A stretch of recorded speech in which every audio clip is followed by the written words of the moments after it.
apparently being run by ISIS at the moment. I'm not sure how many countries I can think of that Russia has done that to. That's not to say that I think that Putin's my hero and I love Russia at all. But if you look at track records, again, the coalition forces, America and England, have a much worse track record than Russia do, don't they? Well, I think that depends on what point in history you want to take it from and to, I guess. But what confuses me at the moment, Dave, is take, for example, the UN convoy that was bombed. The mass denial from Russia that this was anything to do with us, Gov, nothing to see here. And curiously, people in the West supporting that position. That's where I find it rather odd, and that's where I sort of slightly... I mean, your argument that you put forward sounds perfectly reasonable, but you're not suggesting Russia didn't bomb a UN convoy. However, others that are appear to be using that as if they're almost attacking Western propaganda, and they're speaking from a Western perspective. I think it really shows that you should never have blind loyalties to anyone or any country. I mean, it's the same thing with America. They bombed a hospital, and apparently this is in Afghanistan, not that long ago, and the people working at the hospital, they made their coordinates known, so there was no mistake, you know, and so people in America and other... Yeah, but would America deliberately bomb a hospital? I mean, that's the question. The point, their locations were made. Yes, but America fessed up and said we didn't mean to bomb a hospital, and it's really regrettable. Putin is saying we didn't bomb a UN aid convoy. You're never really going to get the truth in wars and stuff like that, are you? Yeah, true. I mean, we're probably asking the impossible. Dave, great call to start off with. Thank you. 0345 6060 973. Mike Laura emails and says, it is clear to anyone who's followed events in Syria that Assad and the Russians shoulder 9/10 of the blame for all that is going on. The gassing of your own people is enough to seal anyone's view about where this all began to go very wrong. Russia back this position. The UK and the US don't. Why some people have a curious sympathy and even share the views of the Russians is up there as to why some people still retain silly views like the West are the world's worst terrorists. Good point. Sarah on Facebook, the West have yet again gone all high and mighty about a foreign nation intervening in another country. It beggars belief. Putin is there to help crush the very people we purport to be at war with, ISIS. And yet we can't seem to grasp this, mainly because many cannot let the Cold War and Western supremacy go. That is the case. Thank you for that. Polarised views, 0345 6060 973. I would challenge anyone to say that they've sussed completely what is going on in Syria. They know exactly who the good guys are, who are the bad guys, and what the answer is. If you have, then frankly you should be running the United Nations and pitching up there in New York as quick as you can and making a speech, because nobody else has been able to work it out. But the mere idea that somehow in all of this Putin is a good guy, maybe I'm only asking the question, maybe I'm using the question, perhaps, but, you know, I'd like to see a good guy when they get it wrong. If there was an accidental bombing of an aid convoy, then it would be rather encouraging to see somebody stand up and apologise for that, rather than a flat denial. Record attempt number 500. As Dave said, we expect logic out of the illogical, and perhaps that's what's going on here. I'll talk to Eddie in Tulse Hill in a second, who does support Russia's side on this. We'll find out more on that in a sec. 0345 6060 973. Why do so many people want to see Russia as the good guys on this one? It's LBC. Late Nights with Ian Collins on LBC.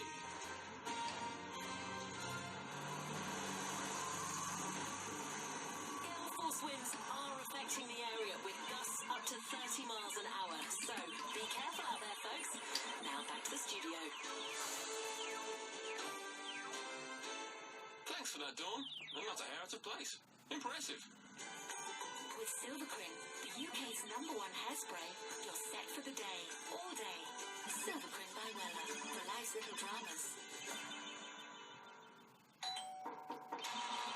1 in 3 landlords across the UK don't have the right insurance for their properties. Make sure you do with landlord insurance from AXA.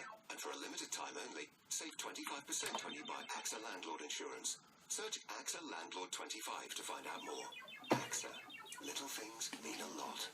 According to Verdict Financial's 2016 report, applicable to new customers in their first year only. Offer available till December 31st, 2016. Terms and conditions apply. Underwritten by AXA Insurance UK PLC. Oh man, there's so much I want to tell you about this new Sky Q box. Firstly, it lets you store over 1,000 hours of TV, way more than before, so you don't have to worry about deleting stuff. And you can record 4 shows while watching a 5th, so you don't have to worry about clashes either. Not bad, eh? Sky generation box. Sky. Believe in better. Requires Sky Q2 TV box and Sky TV subscription, compared with standard 500GB Sky Plus HD box. Selco are opening new branches throughout the UK and are looking for talented branch managers to join our growing network of branches. So if you've got a head for business, a customer-focused outlook, and a talent for managing large and busy teams, then you're just what we're looking for. And if you want a highly competitive salary, profit-based bonus, retail discounts, and tons of other perks, then Selco could be what you're looking for. Find out what your future career could look like at our open day at Hilton Hotel, Wembley, Saturday the 22nd of October, 10 a.m. to 8 p.m. To find out more, visit selcobw.com/open day. Has sale fallen through? Getting divorced? Struggling financially? None of these things are nice. But Property Rescue can help. They can buy your home for cash, no matter what condition. Often exchanging within 48 hours, which is a nice thing. It's also hassle-free, so go to propertyrescue.co.uk. They're buying houses all over Britain. Property Rescue, problem solved. Hi, Lou. Jump in. Oh, nice ride back in. Liking your new Vauxhall. Good price. It was actually, Lou. Just over for a test drive and got £500 off straight away. That's right. That explains the tiara. Yes, a bit of bling. Why not? I just jumped in and got more. Oh, I can see that, thanks. I can see that. Jump in and get more at Vauxhall. Our test drive offer gives you an extra £500 off Corsa, Adam, New Astra, and other selected models registered by the 18th of December at participating retailers. Exclusions and T's and C's apply. Late nights with Ian Collins on LBC. Getting the latest as well on that. I don't think it's been given enough exposure, in fact, the Philippines story. It is extraordinary.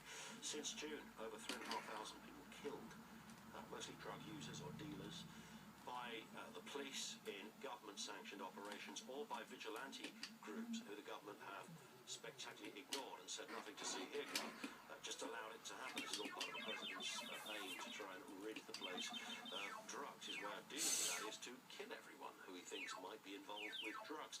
Why it's not getting more exposure, I don't know. Various human rights groups are trying to get this going as a kind of genocide-type story. Regardless of what you think of drug dealers and the like, it is just extraordinary. We'll look at that in just a little bit as well. Back on the issue in hand, it is the... Well, for me, and I'm only asking that we're not stating this as facts that are sussed, but I am confused about Russia and why we are seeing them as the good guys and the West as the bad ones. Eddie is in Tulse Hill. Eddie, good evening, sir. Good evening. Hi. Pleasure. What are your thoughts on this? My thoughts are, I think we have only, in a war, can only have two sides, right? In theory, yes. No, I mean, in general, I think in a war should be only two sides. Yeah. And definitely, Russia is supporting the government, and they specifically say support the government. So, which side, the question for me is, which side is the West supporting? Well, but of course in Syria there aren't two sides. There are typically four sides, if you want to look at it that way, but possibly more. That they don't believe. Say again? This is the part that I don't believe. So you don't believe in the... Well, what do you not believe in? The Kurdish forces? ISIS? But that anyone that takes guns to overthrow the government, it can be a moderate. I think that is just a fiction. I think if I would take guns, get a group of guys and grab guns and say, well, I don't agree with this government, so let's just change it. That I would be considered a moderate. I would be considered a terrorist, wouldn't I? If you didn't agree with it, but okay, but if the government have broken international convention by killing and gassing some of its own people, then you get into another territory, don't you? And then, of course, you've got the other connection. Regardless of whether you think it's about two sides or four sides, you've got all the other kind of satellite elements. You've got Turkey, you've got Iran, you've got Saudi Arabia, you've even got Jordan thrown in there as well. You've got all of these other elements. I mean, it's more than just a polarity here. It's more than just him versus him. It's a hugely confusing picture, Eddie. Exactly. But then it comes to a point where you start not believing anyone. But the point that you were making before about Russia Today, I do watch Russia Today as well. And the thing with Russia Today, and they actually try and state facts. You may so do all news organisations. Well, the thing is, for example, you're saying that everyone disagrees, but actually, Today, last week, was releasing a video of a United Nations Peace Council stating exactly the opposite, stating that a lot of quite and American people saying that it is actually the government, that their own government. By the way, can I just say, Eddie, for the record, I don't suggest that Russia Today are a terrible, editorially partial news outfit, but what I can't quite square is why some people believe it's superior to what we have here, for example, in the form of Sky News or the BBC. I think that you're looking from the different point of view. You're looking at superior. I think that what... I mean journalistically superior. Yeah, but what I think, in my opinion, and this is my opinion, I'm not a journalist, but what I feel is that a lot of news are not reported in Western media. Well, I don't think it's... Yes, I mean, of course, there's a lot of news not reported. Most bulletins are half an hour long, and to try and... Lots of things that are very... Yeah, of course, but everyone could talk about that. Are Russia Today going big on the bombing of the UN convoy? But that's the thing. Probably not, I think, is the answer, Eddie. They state the opposite, and they are... Well, they're stating they didn't bomb. Yes, they're stating it wasn't a Russian initiative. Exactly, but then they... But every bit of evidence suggests it is. Exactly, but then they say, well, we have evidence, radar evidence, we put forward. Why don't you put your ones forward and let's examine it? Well, the United Nations and everybody that has examined it seems to be fairly confident that Russia... I mean, it could have been an accident, and Russia could put their hands up and say this was accidental. Possibly. That does happen, collateral damage and those terrible phrases, but they do come into play. It could have been that. Exactly, could be. But do you think, the point is, Eddie, do you think Putin's a good man, or do you think he's just the best of a bunch of bad men? I think he does a lot of, he may do a lot of bad things. I know that I know one thing. I know that different from most of the other leaders, he's looking after the interests of his own country. Yeah, what do you think happens to politicians and those in business who disagree with Putin and are quite kind of verbal about it in Russia? What do you think happens to them? To be honest, I'm not that concerned about Russian politics. Yeah. But I'm trying to get the measure of the man and the kind of organisation that he runs in terms of his country. And I think, we could clearly look at skeletons in all sorts of governments. We could look at the UK government and say, well, that wasn't very good, was it, the way that Michael Gove treated Boris? I get the sense that if that was happening in Red Square, that there'd be an assassination on the case rather than a bit of gentle disagreement. Eddie, thank you, sir. Lisa is in Boreham Wood. What are you thinking on this, Lisa? Good evening. Yes, I am. Hi. Okay, I've got 2 points because I have been noticing on my Twitter feed and on my Facebook how many people are tuning into Russia Today and retweeting or Facebooking, etc. I put it down to this. I think after the whole WMD in Iraq, which turned out never to be there, people have totally lost faith in the mainstream media and also in politicians. And people sense this pattern. Every couple of years they tell us there's a terrible dictator in this country and he's doing bad things to his people and we need to go in there and support rebels. It's happening in Libya, obviously it's happening in Syria now. Every time it happens, it's a disaster. What takes over is you get secular functioning countries that are actually highly sophisticated, like Iraq and Syria, possibly Libya. I'm not sure how sophisticated they were, but it turns them into basket cases in which terror festers, and they don't seem to be able to control what happens afterwards. And they're not learning by their mistakes. So people are wondering here, now, is it because the Americans or the British are so concerned about these people being treated badly by Assad, or are they just advancing their own geopolitical agenda? And more people are thinking, yes, they are. So then they begin to wonder, is Putin really this bad? Because after all, America are antagonizing him. Syria is his ally. And years ago, George W. Bush said, the axis of evil in Syria and Iran. So that seems to me that Syria has been on their list for a long, long time. And now that they're going to go in there. Plus, what about NATO expansion? Wasn't there some agreement that NATO wouldn't push the eastern border? And now they're specifically trying to put warheads, or what are they called, in Romania and other places, antagonizing Putin, which I don't think is necessary. I think the West are upping the tension more than it needs to be upped. So I'm looking at the Syria situation, and when the media keep telling you that one person, for example Putin, is so bad, everything Russia does is wrong, there's no good about them, I think that cannot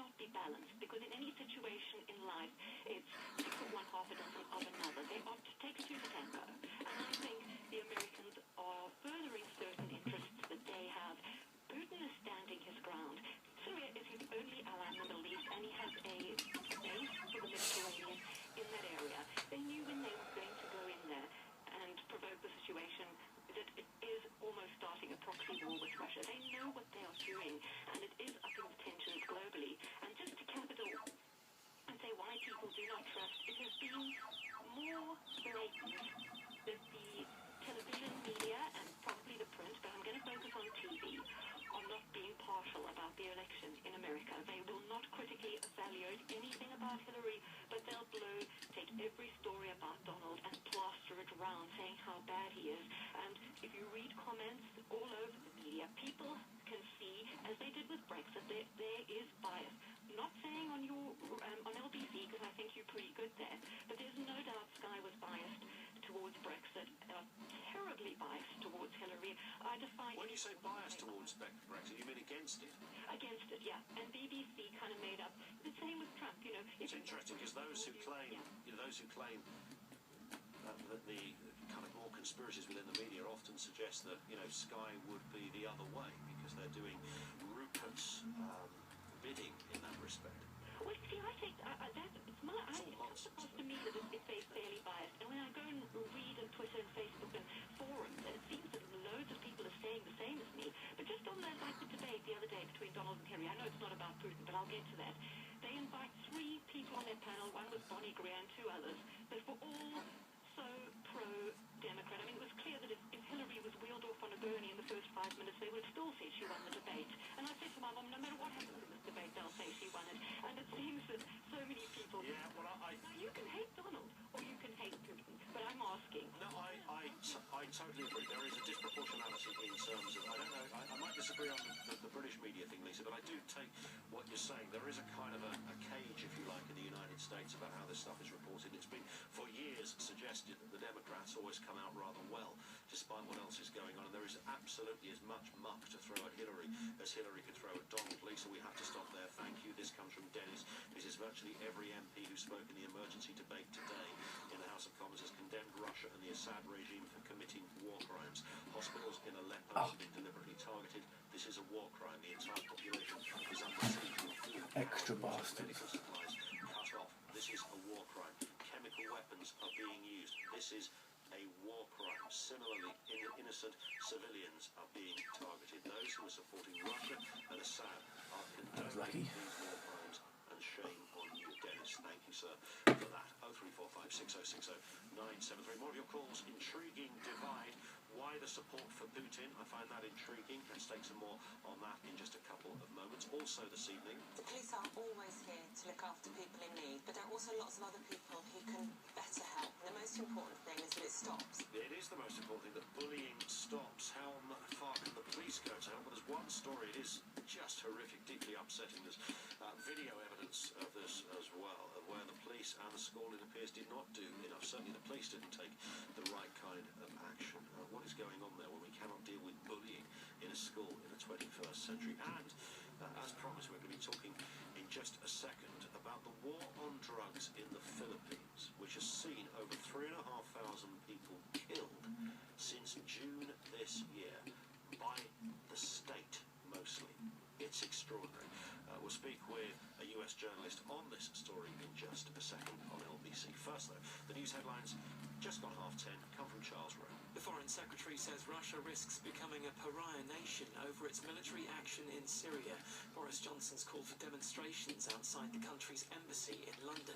Ian's leading Britain's conversation on this next. A gunman in a police uniform has killed at least 14 people in the Afghan capital, Kabul. Police special forces killed him following the attack at a shrine.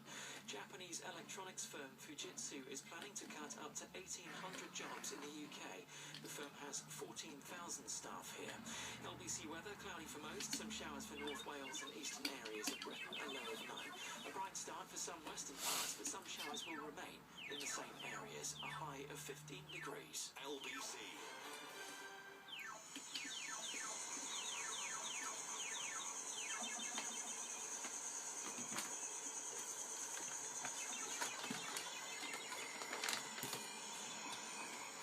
Rainforest ambience to help you sleep. Or perhaps you'll find this recommendation effective. Nitol One a Night tablet is the UK's favourite sleep aid. Contains diphenhydramine hydrochloride for the relief of temporary sleep disturbance. Always read the leaflet. Good mornings follow a good Nitol. All great love stories today. Fast forward to the romance and sign up for free at helloyoudating.com. Buy Peugeot approved used. Buy peace of mind with a comprehensive vehicle inspection and minimum 12 months warranty.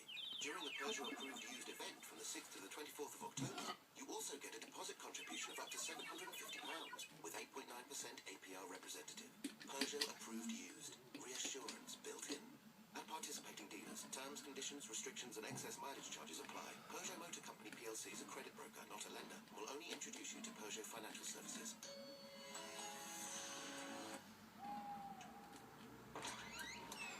Do you know what Gaz and Becky are doing all night in your home? And how much energy they're using? Of course you don't. Nobody does. They're currently out of control. That's why from now until 2020, every home in Britain can claim a smart meter from their energy supplier at no extra cost to receive accurate bills and show exactly how much energy you're using in pounds and pence every hour of the day or night. Let's get Gaz and Becky under control. For more information, pick up a leaflet from your local post office branch or visit smartenergygb.org. Here's an offer for small businesses with no bells and no whistles. Get £25 cash back on business insurance from Simply Business. That's £25 off, and we won't be beaten on price because if you find a lower quote from someone else, Simply Business will pay the difference. I said no bells and no whistles. Sorry. For £25 back, search Simply Business Radio now. New customers only. Full T's and C's at simplybusiness.co.uk/radio. Simply Business is authorised and regulated by the FCA. Late Nights with Ian Collins on LBC. Call 0345 6060 973. How do you deal with a drug problem in your own country? By the way, back with you on the phones with the Syria discussion on Putin in particular in just a second. If you're hanging on, don't go away. Very, very busy on this one. I want to get back to that issue though. How do you deal with a drug problem in your own country? And of course, Western governments have tried for a long time. There are rehab centres, there's therapy, there's abstinence, there's cutting down, there's all manner of self-help books. You have to walk in many bookstores to see just how loaded the shelves are with books that will tell you how to get out of addiction. Well, in the Philippines, the President Rodrigo Duterte, who's only been there since June this year, came up with an ingenious plan as to how to deal with addiction and the drug problem, and that's to kill everyone. It's a new and slightly revolutionary way of dealing with drug dealers or drug users or anyone who happens to be, it appears, in the vicinity of drugs. Just kill everyone. That's all you do. And in fact, you don't just get your own government forces to do it. If a couple of vigilante groups pitch up and do the same thing, we'll just turn a bit of a blind eye. It is extraordinary. To help us talk through this and that whole issue, addiction on this level, Mia Sanovic is a neuroscience journalist, author of Unbroken Brain, a revolutionary new way of understanding addiction. Mia, good evening to you. Thank you for being with us as well. You, of course, in your line of work, you'll also be familiar with the many ways we try to deal with addiction, but I bet you didn't expect to come up with or come across this one when you began your career. Sure. Mao tried this in China during the Cultural Revolution there, and, it just comes back. The problem is that drug use is a universal human phenomenon that precedes us in evolution. You have cats and catnip. You have, bees that will drink alcohol, flies. It is not, the desire to alter consciousness is something that basically any intelligent creature has at some point.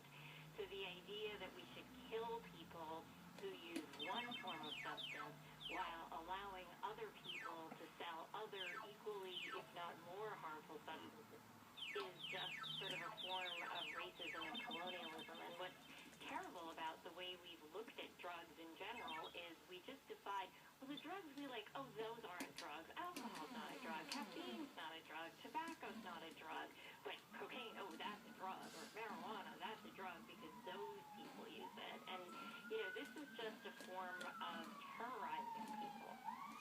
And it's certainly terrorizing the people in the Philippines because it's getting some parts. People are even scared to go out at night because they, if I come under the fire of, somebody who supposedly, this is goes back to the whole kind of reds under the bed and point pointing out who's a communist and goodness knows what else. You know, there's one over there, shoot him. It's as kind of Wild West as that, isn't it, at the moment?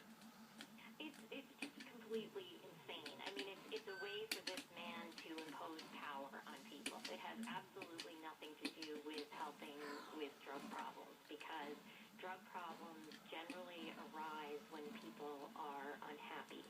And trying to stomp out unhappiness by killing people, well, okay, you're sort of multiplying the unhappiness now, because now you've traumatized the wife and the children and the parents, and, you know, it's just like, unfortunately, drug policy is this area where we use it to express disgust and rage and power, and we don't actually do the things that actually work to help people with drug problems.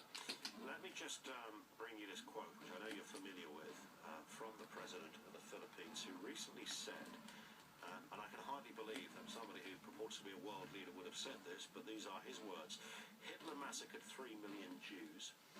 Obviously the number is higher than that. Now there's 3 million drug addicts. I'm happy to slaughter them, to finish the problem of my country and save the next generation from perdition. I mean, and that, you know, I'm the child of a Holocaust survivor, and I'm also a person in recovery from a cocaine and heroin addiction, so you can imagine the multiple levels on which that me and disgusts me. You know, it's just like, why would it be any more okay to kill somebody for having used one substance while you're allowing somebody to use other substances?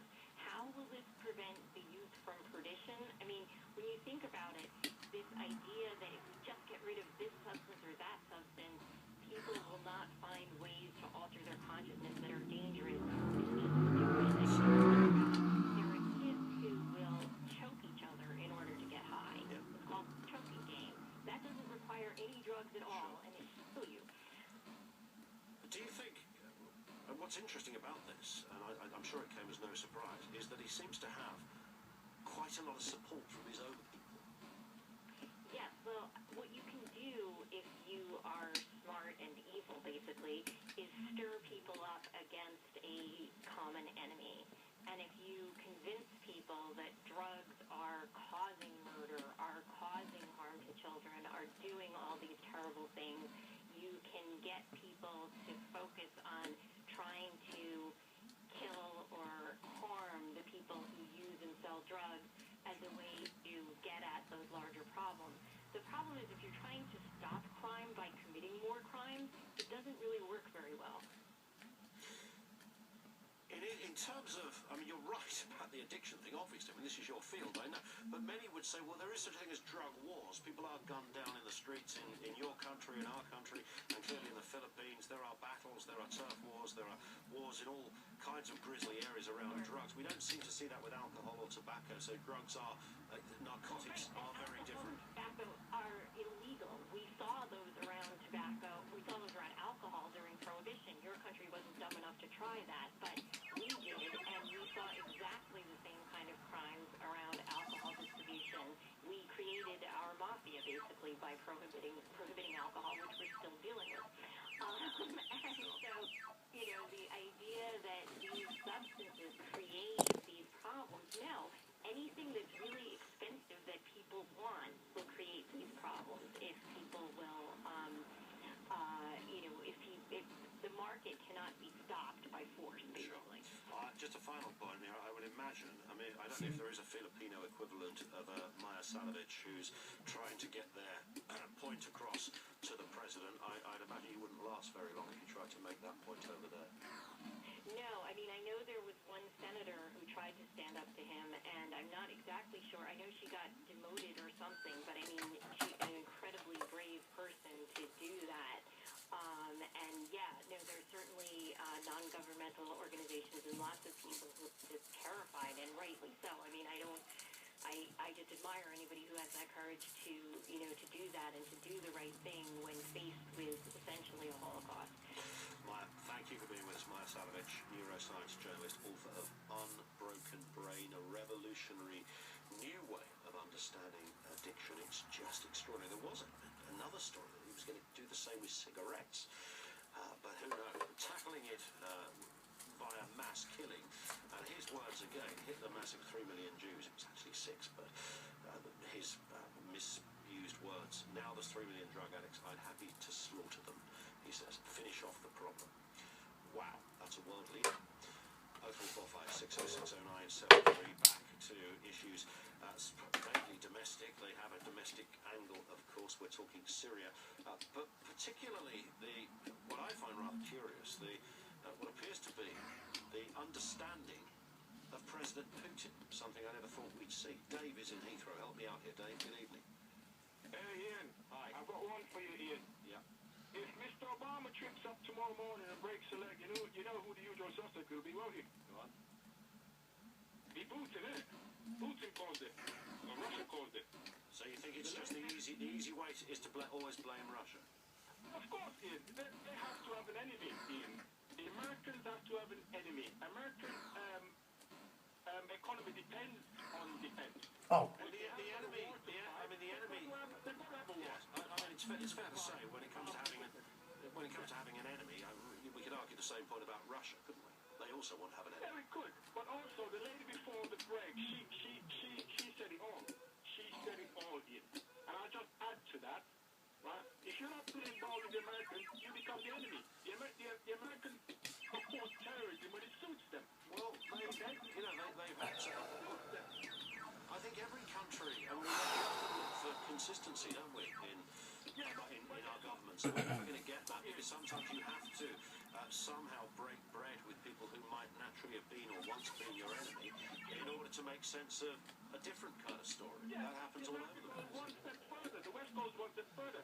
It's not Russia with all these bases around the world trying to encircle anybody. It's not Russia that invaded Iraq. It's not Russia that helped to destroy Libya. Thank God for Putin and Russia, or millions more refugees would be headed to our shores. It's a massive fault. Okay, listen, happy to make that point, Dave. That's why I put this out there. It was a head scratcher for me. Many of you are trying to answer this. Jimmy says, where's your proof, Mr. Collins, that Russia bombed the UN convoy? Well, I'd love to be able to sit here and furnish you with satellite images and the like.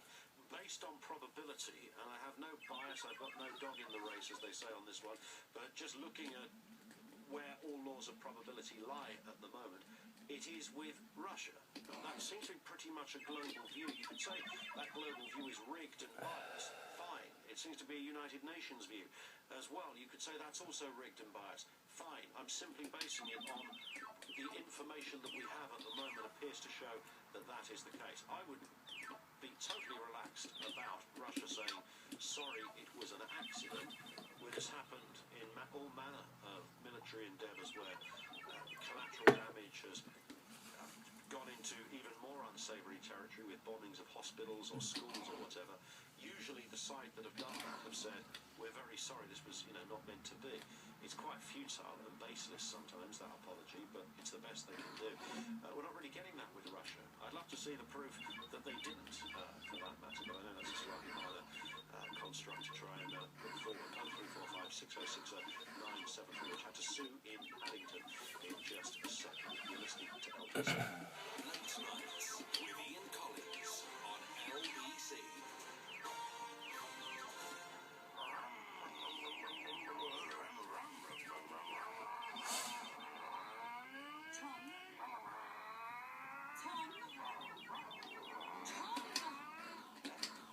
If you want to drive in a Focus ST line, just do it. Now stop making these noises. You're 42.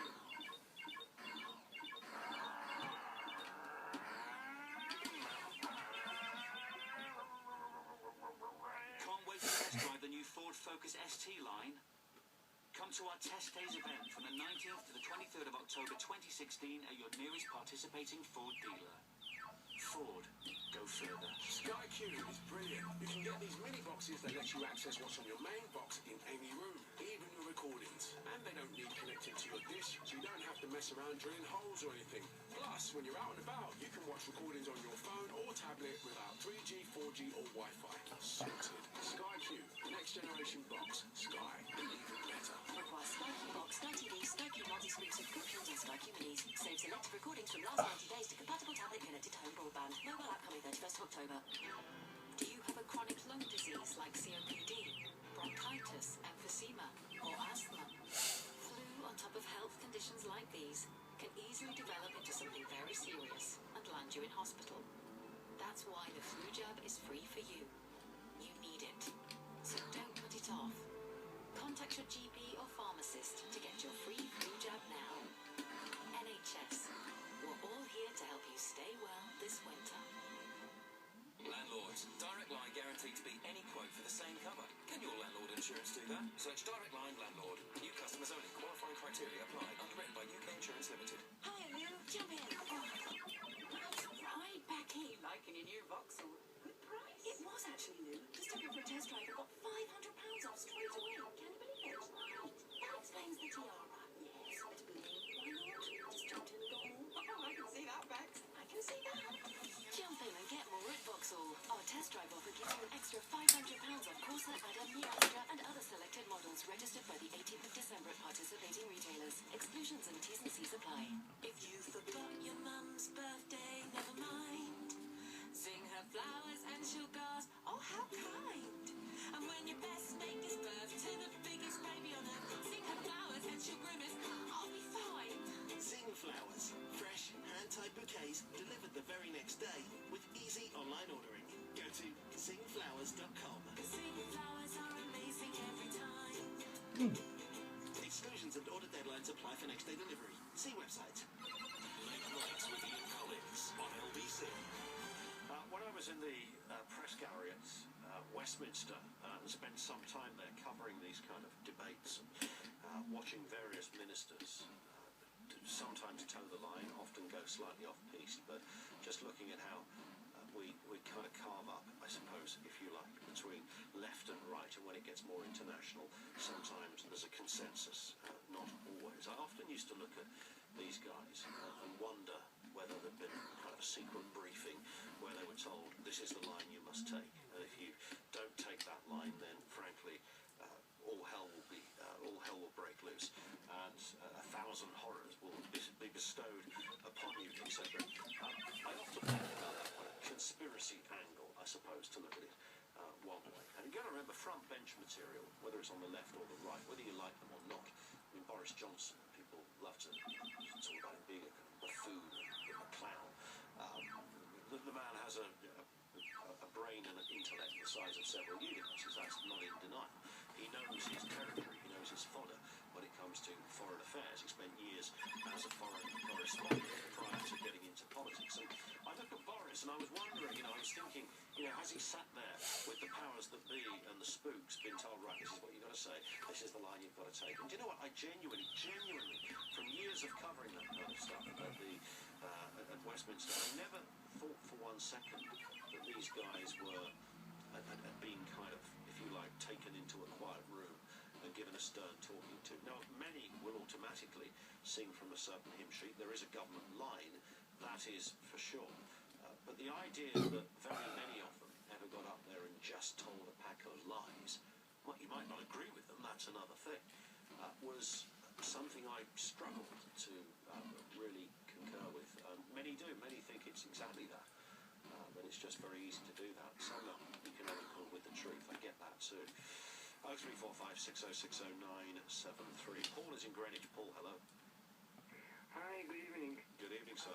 You've had a very interesting discussion, and I've been listening to people, and you're saying that when you're a very intelligent person, there's no doubt about that.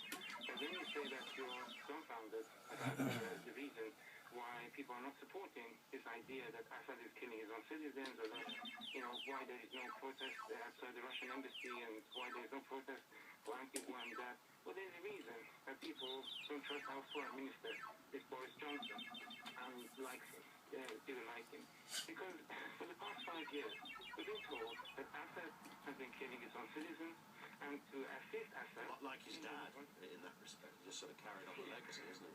Yeah, but, that's what we've been told, that he's been killing his own citizens for the past 5 years, but that wasn't enough. The killing of citizens was supported also by Iran, Lebanon, Hezbollah, the Iraqi government, and the soldiers, and the Russian, and they all joined in the feast of killing people, just as a killing feast, and they're destroying the convoys, the humanitarian convoys, and it's just absolutely nonsense. It's complete nonsense. So you think Assad hasn't killed his own people? absolutely nonsense. Absolutely not. Really? The reason for that is absolutely.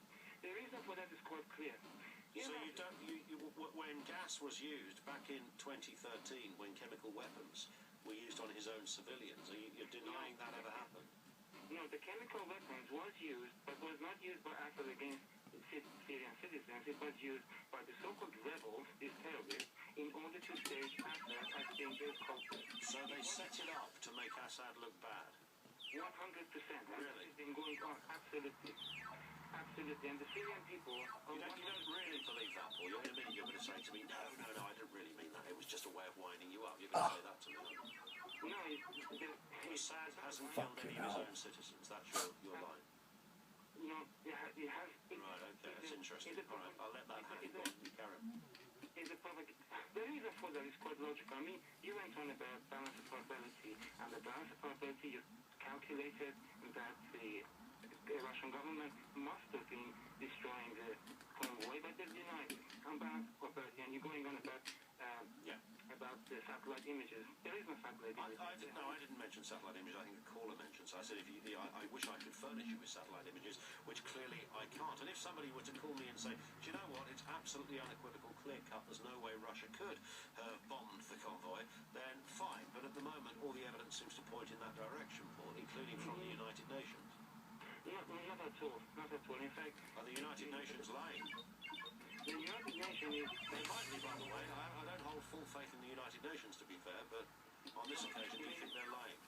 The United Nations has been lying on many occasions, and the fact is the United Nations does whatever America tells them to do. You think so? And there is I know so. You know so? I know so. Absolutely. There is a personal issue that has been going on, and at first I thought that Russia was responsible, and then I found that Russia wasn't responsible, and in fact the responsibility lay with not the British authorities, but another group of people who used the British authorities to stage the whole thing. Now, so who is responsible, then, if you had to point a finger as to who is responsible for the terrible mess, this multifaceted kind of six-pronged, four-pronged, 12-pronged war, whichever, however many countries or regions we choose to, or groups or organizations we choose to bring in this, who would you say fundamentally you would point the finger at? I wish I could tell you over the air, but I cannot. But however, I can think no one's going to attack you if you do, Paul. No, trust me, there is reasons for that. There are very serious reasons, and I cannot tell you. However, the case is going to blow up, and you're going to see who's being responsible. And when the exposure comes, then those people who are liable, they realize at the moment they're just hiding. When are we going to find out? When are we going to get this answer, Paul? When do you think this will be? I wish I would be able to answer. At the moment I'm working on it. It's been going on for quite a long time, and I didn't even know they existed. Interesting. So we are talking about a group we're not even familiar with right now. No, you're very familiar. The British authorities, in fact, they took the Home Secretary to court in 2007 to remove themselves from terrorist list. And then in 2014, they took the Home Secretary to court again, to the Royal Court of Justice, in order to be able for the leader to come to Britain to address the British Parliament. Okay, listen, Paul, I have to stop there because I do want to get another comment on it. It delves into all sorts of territory that some would say conspiratorial, but you appear to know your turf, so thank you. I want to get a word in from Sue in Paddington. What are you thinking on this, Sue? Is President Putin a good man? In simplistic, perhaps cynical terms, he's chosen to back an elected head of state against a shared enemy, Islamic terrorism, to which subsequently something like 70 rebel groups have been added to the mix. In the unlikelihood that he withdraws, the regime changes in Washington or wherever manage to get rid of Assad with whoever's help. Have they got a plan to who's going to replace him? I very much doubt it at the moment. That's it exactly, isn't it? You know, I mean, I don't know what's happened subsequently, but I understand that Assad, you know, did take part in an election a couple of years ago and was re-elected. So, assuming he has some support, whether it's sort of genuine support, I don't know, but, you know, there are so many rebel groups, who are you going to hand the country over to? Well, there you go, you see, and the more you look into it, the more you begin to realise the way that it splinters up and different groups that were once all allied to one particular area have fractured and become allied to others and form their own groups, and on it goes. Sue, you get the last last word on this, thank you. 03456060973. I'm going to share a video with you in the next second. It's difficult to watch, it's pixelated, so you don't identify anybody. It gives you an idea of the extreme end of bullying in schools. But how impotent are some of our schools and the police when it comes to dealing with issues of bullying? And what's been your experience with your own children? That's next. On FM, online, on your mobile, and on digital radio. Leading Britain's conversation. This is LBC. From Global's newsroom at 11 o'clock, the Foreign Secretary has called for demonstrations outside London's Russian embassy over the country's role in the conflict in Syria. Boris Johnson says Moscow could be responsible for war crimes. He spoke during an emergency debate in the House of Commons. If Russia continues in its current path, then I believe that great country is in danger of becoming a pariah nation. And if President Putin's strategy is to restore the greatness and the glory of Russia, then I believe he risks seeing his ambition turn to ashes. Japanese company Fujitsu has announced it's cutting 1,800 jobs in the UK. Workers have been told it's because the firm is planning a transformation programme. Theresa May is allowing Tory MPs to back an amended Labour motion calling for MPs to scrutinise Brexit plans before the process begins. But the Prime Minister adds the vote's result must be respected and the negotiating strategy should not be undermined. Parliament will debate the issue tomorrow. The White House says Donald Trump's historic off-camera comments about women consisted of sexual assault. Spokesman Josh Earnest says the president found the tape as repugnant as most Americans did. US political historian Dr. James Boyce has told LBC it's a serious sign. The fact that there's been an official White House press release, which Reuters, I believe, are distributing at this point, suggests that the White House is prepared to engage in the presidential debate to a degree which is actually quite unusual. The Taliban has denied it was behind the deaths of 14 people in a shooting in Afghanistan. Worshippers were killed on a Shiite holy day at a shrine in the capital before the gunman was killed by police.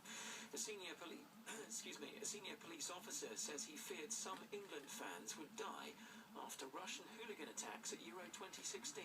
There were 30 who were seriously injured who'd actually been admitted to hospital, and that there were 5 that the consultant had told my officers were likely to prove fatal that evening. Though I'm stood there in Marseille as a senior English police officer believing you've got 5 murders on your hands. Chief Superintendent Steve Neal of Northumbria Police says opposing fans came with serious intent to carry out barbaric violence. He says officers activated a counter-terrorism plan because it was so unprecedented. Several good saves from goalkeeper H.A.R.P helped England grab a point from a 0-0 draw in World Cup qualifying in Slovenia tonight. Temporary manager Gareth Southgate brought on Wayne Rooney in the second half. We pushed for the win with the changes that we made. A little bit of quality lacking with our final pass on a couple of occasions, but in the end I think we've got to be happy with a 0-0. Scotland fell to Slovakia 3-0 away. Northern Ireland went down to Germany 2-0. LBC weather, cloudy for most, some showers for North Wales and eastern parts of the country, a low of 9. A bright start for some western parts, but some showers will remain for the same areas. A high of 15 degrees. From Global's newsroom for LBC, I'm Charles Rowe. This is LBC from Global, leading Britain's conversation with Ian Collins. Call 0345 6060 973. Text 84850. Tweet at LBC. Good evening, leading Britain's conversation. Lots still to get through this evening, including Satan, take your hands off this woman. I command the devil of blindness to leave Danielle's body in the Lord's holy name. Yay, praying, faith healing, waste of time. You might have been trying it, you might have thought it worked, but you know what? It doesn't. Most of us already know that, but there are still others who are convinced by the power of prayer. We'll look at that a little later. Plus, this. The police are always here to look after people in need, but there are also lots of other people who can better help. And the most important thing is that it stops. We're going to look at that in just a second. The lack of response from schools and police when it comes to the issue of bullying. And also MPs have voted in favour of a new Helen's Law to deny killers parole if they don't reveal where victims' remains are. We'll look at that one as well. It's not yet set to become law, by the way. Lawyer Paul Gilbert will join us on that one to explain what what it is and what it actually means. It's a pretty difficult, slightly uncomfortable story. It's clearly, by definition, it's fairly upsetting. But many would argue, and that's what MPs were arguing today, this has come way overdue. Law such as it's not come in yet, but they've certainly voted in favour of it. It needs to get government approval and that kind of stuff. Confusingly, we never know why it takes yonks down there in the House of Commons. 03456060973.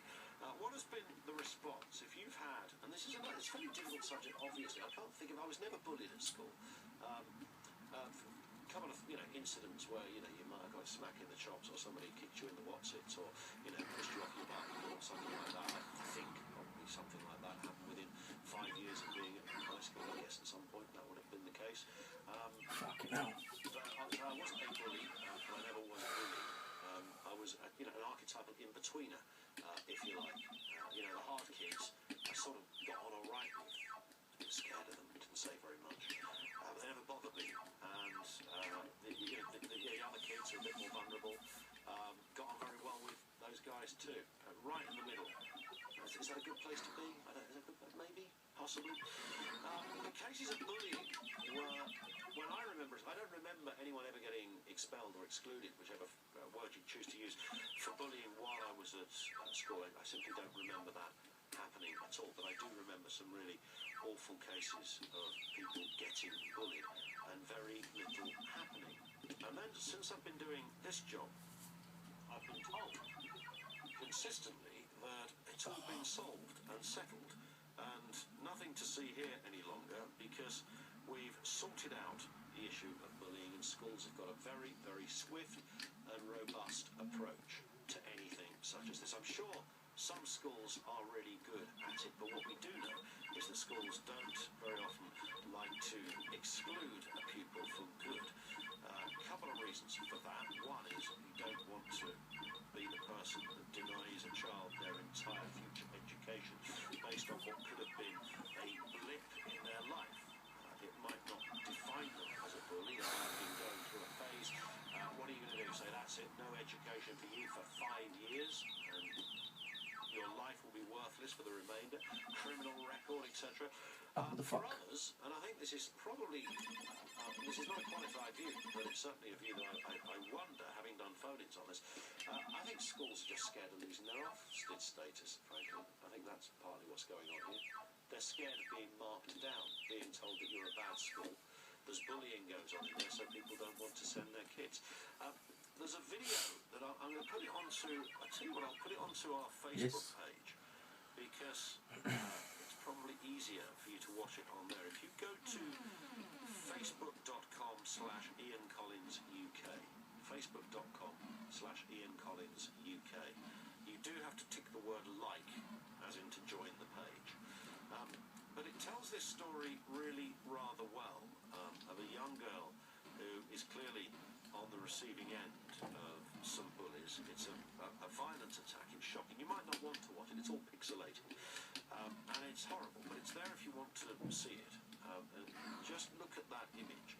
And if you want to join in with this, it might be useful if you do, because what is fascinating about this is that no criminal charges were brought against the people carrying out the crime. Now, I think that this young girl is cowering to the ground, and there's someone, the person who's punching this girl in the face quite hard, I have to say, has clearly done it before. I don't think that is the actions of someone who's never thrown a punch. Now, these kids, they reckon the girls are around 14 or 15. A 15-year-old girl and a 14-year-old boy. They were arrested in connection with the incident, but the force said the pair would not face any kind of court action, which I find extraordinary. Demi Coplin is seen being dragged along the ground by her hair and punched repeatedly in the head as the group snigger and shout, "Bang her." It's horrible. Sergeant Matthew Gould of Tamworth Police said positive action had been taken against the teenagers, referring them to its youth offending team. He told the Birmingham Mail why this incident will not result in any court appearances due to the ages of the people involved and the surrounding circumstances. Positive action has been taken. What is positive action? I don't know how you, in criminal terms, deal with teenagers. I would love to speak to you police officer, a teacher, if you work in social services, if you can shine some light, Ambush. have a look at this video and tell me why criminal charges were not brought against the perpetrators, a 14 and a 15-year-old. They should have been in the dock. There should have been some kind of criminal charges. I know the short answer is, oh, they're good kids, really, and do you want to criminalise a child at that age and then perhaps affect the rest of their life because they have a criminal record? That, I think, is probably what the answer will be on this. 345 6060 973. But I'd be intrigued, on the basis of this, to ask you, because it is the most heartbreaking scenario. I had a cousin who was bullied at school, and it was a terrible, terrible experience for him. And it went on for pretty much his entire school life. And he didn't go to my school. He was slightly younger than me. But I just remember overhearing stories from my mum talking to his mum about what was happening and how she would, you know, drop him off at school and then stand over the road and look. And while the other kids played, he stood in the corner of the playground just on his own, just stood there. That breaks my heart just to think of that scenario. Yes. A little boy just standing there all on his own with no friends. And the only communication he got with any of those kids was when they were insulting him or attacking him or giving him a hard time. From what I remember, no one who did that faced any kind of consequences at school. That might have been that the schools in the 80s were just frankly rubbish at dealing with that. It could have been that. Maybe it was some other reason. I don't know. But I'm pretty sure there are many of you now listening to this who had this with your own kids, where you've eventually found out. And remember, this is an area of life where some children take their own life. I mean, it's that serious. Some kids take their own life because they feel there's no way out. Now, often those kids have not, for whatever reason, been able to speak to anyone, be it a teacher or even their own parents. Who knows why that is? And parents who've lost children because they committed suicide because of bullying will forever just wonder, won't they? And they'll forever think, why did he, she not just talk to us? It would have been so easily solved. It would have been so easily solved. What you have now is something even worse, of course, because this isn't just stuff that goes on in the playground. Social media has elevated this to a previously unknown scale. It is off the scale. It is completely unmanageable, largely because much of what goes on with social media is anonymous. It stays there forever unless a particular website is going to be forward-thinking enough to take it down. It never goes away, so morphed photoshopped images of a child with their head on a body of an animal or a naked person or whatever, horrible remarks that someone's a slag, that somebody has proclivities in a certain direction, shall we say, that might be unsavoury or illegal, etc. All of that, that's not going to go away. That kid, and kids aren't good. Kids don't have the same handbrake. They don't say, as I say, as a radio presenter, where you get plenty of stick that comes your way on social media. You tend to deal with it by not looking at it. Most of the time, most people, by the way, 99% are rather lovely. But once in a while, people will say something a bit rude, a bit salty, a bit offensive, or just plain nasty. You can ignore it and choose, you grow a backbone. Your skin is a little thicker. When you're 14 or 15 and a mate texts you and says, have you seen what they've put onto Instagram? Have you seen that Facebook page they've started about you? You're going to look. You're going to look and you're not going to say, all right, I'll ignore that. You're going to look. And when you look at that, your life won't be the same for a long, long time as a 13, 14, 15. If somebody has written horrific things, you haven't just got the picture of what's been written. You've got the fact that there's a group of people out there, you may or may not know who they are, who have decided to do this to you. You've got terrible things being said, and you've got a whole bunch of people who clearly don't like you, to the point that they want to accuse you of terrible, terrible things on a public forum. How that's dealt with, I've got no idea, but I tell you what, I bet you by the second those pages are going up, and I bet they don't come down anywhere near as quickly. I'm concerned by what appears to be the impotence of schools and often the police to deal with this. Do they not, if they're honest, have any particular way of dealing with this? Is that what's going on?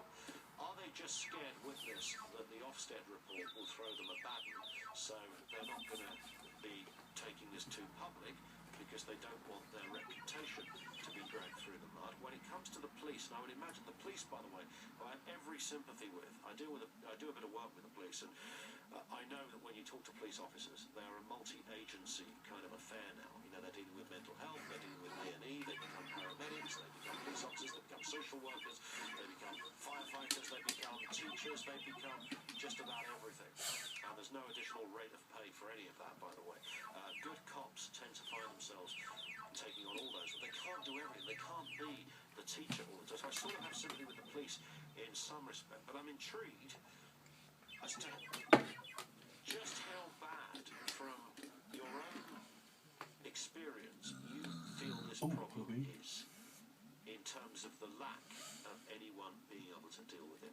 What happened either when you faced bullies at school, and many of you will be listening to this who have only been out of school for 3, 4, 5 years, and might be able to tell that story, which perhaps would be useful to other people to hear, as to how you deal with it when it happens.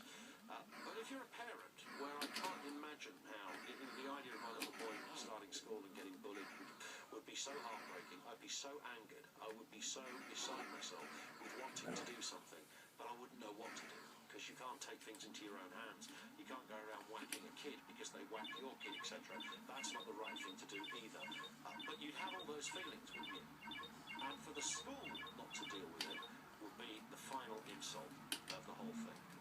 As if it wasn't heartbreaking, upsetting enough, the idea that nothing was being done, or the attempts to do something were so futile they were hardly worth it, just really adds a whole bunch of salt into the wound. 0345 6060 973. I'll talk to Emma in Coventry in just a second, but I do want your experiences as parents who've been through this relationship.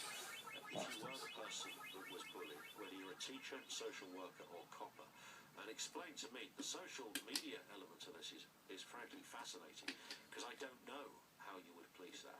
I can see the impotence that you can throw schools and authorities when it comes to something that goes on in the playground. It's caught on CCTV, or a teacher saw it, you can deal with it. Anonymous postings on Twitter and Facebook, breaking a kid's heart, so a kid can't go to school, doesn't want to school, children taking their own life, for goodness sake, over a post on Facebook. It has got that bad. I want your experiences. 0345 6060 973. Late Nights with Ian Collins on LBC. Well, happy driving. Cool. And who's that lying on my X-Trails roof? Oh, that's Mike giving the sunroof seal a final once-over. So if you could drive a little bit slower. Because we know every Nissan from top to bottom, our understanding goes much deeper. So visit Nissan's used car event from the 7th until the 24th of October, where a used 14-plate Nissan X-Trail could be yours from £15,995, subject to availability at participating dealers. Google Nissan cared for to find your nearest dealer.